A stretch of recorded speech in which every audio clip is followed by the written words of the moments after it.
Orang pakai topi ke mak? Ada topi saja. Ada orang.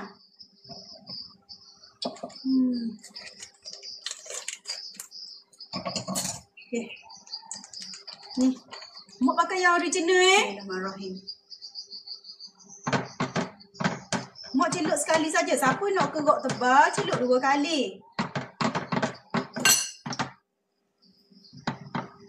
Anak mak tak suka tak kerok banyak-banyak lajak.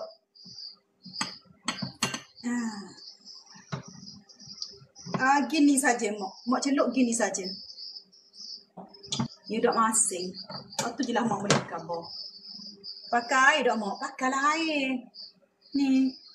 Mak perak dia bukan pekak. Ni. Letak tepung dalam 3 sudu. Lepas tu mak letak air sampai tergelam ayam. Mak perak dari pukul 7 tadi.